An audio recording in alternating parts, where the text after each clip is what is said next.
Dustin Tibbetts, financial advisor here with Jazz Wealth Managers. Tell me that quality's getting better, right? Does it not look a little bit better than normal? Man, we're just trying to step up our game here. Anyways, speaking of stepping up the game, this is called FinTips. This is a quick series that we do to just try to help you with your personal finances, investing, whatever it may be, in a really quick way, and then we'll just get out of your way, right? So you get the help that you need. You don't have to spend hours on YouTube. We're financial advisors here. I hope you check us out at Jazz Wealth. Well, today we're going to focus on the basics. These are for my beginners out there. We got to work with them. Everybody has to start somewhere. We build our whole business based on helping people. So here we go. This is the basics of retirement accounts and how they affect your taxes. I'm going to start with the 401k. When you make a contribution to your 401k, you are reducing your taxable income. For example, if you have $50,000 that you make in salary and you contribute $1,000 over the course of the year to your 401k, your regular 401k, then you would have $49,000 of taxable income. The IRS says, okay, you're going to put that money away tax-free for, well, pre-tax for now, we'll tax you in the future. So therefore, they take it off of your taxable income. This could be important because the more you learn, the more you may want to play some games there to lower your taxable income in the forefront. And then when you get older, be able to, of course, get some help maybe and lower your taxes in the future. Now, the second type of account that we're going to talk about is the IRA. A lot of people have a traditional IRA. They make their contributions, and you think about it, you go, well, let's see, I paid my tax, but then I put money into a traditional IRA, which is supposed to allow me to put pre-tax money in. So how does that work? Well, the very basics of it are you put some dollars in there that you've already paid tax on.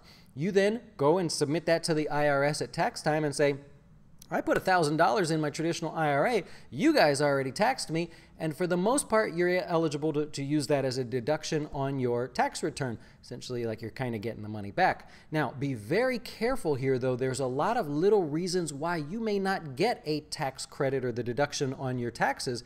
One great example would be if you're married and you're filing joint and you have a traditional IRA, your spouse has a 401k or is even eligible for a 401k at work, you guys have a high income, right? You may not get that tax deduction on your traditional IRA. It's not the end of the world, really, but it just, don't go putting money away with the expectation of something when there's a few little gotcha rules in there that the IRS has.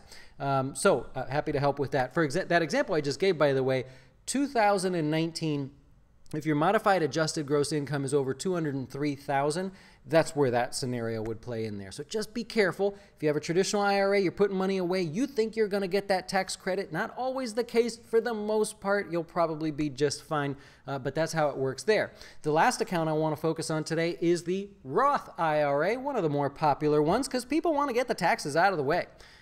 I will always tell people, look, we can argue whether a traditional IRA or a Roth is better.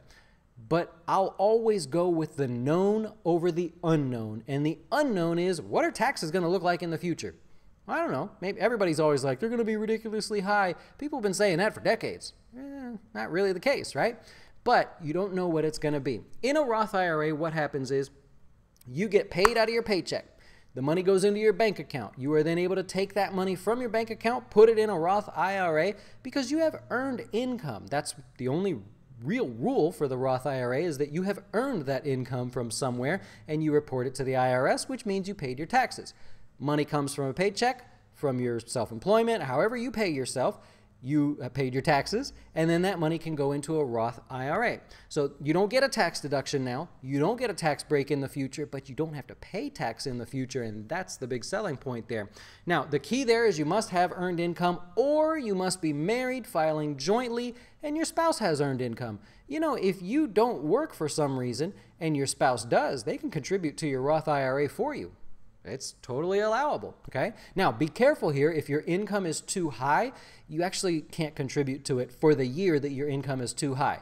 With a Roth IRA, if you go over $203,000, modified adjusted gross income, married filing jointly, sorry to say that fast, but if you go over that, it just means you can't put money away that year in that account. You may be able to do it next year. It doesn't mean you have to close the account. It doesn't mean you have to take everything out and walk away. It just means that for that year you would be ineligible. So there is an income limit you want to pay attention to. I can't get over how nice I think this quality looks. Does it look better? Let me know if it looks better. Anyways, that's all I have for you today. The very basics. Not trying to sound like a hero today, just really simple explanations from phone calls and questions that I get all the time from people that they're like, I don't know how it works. Can you walk me through it?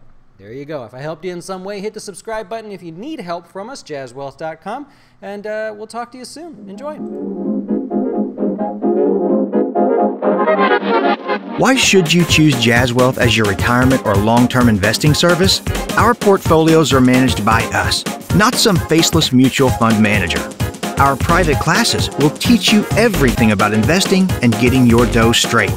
Best of all, our fiduciary standard means your best interest comes before ours.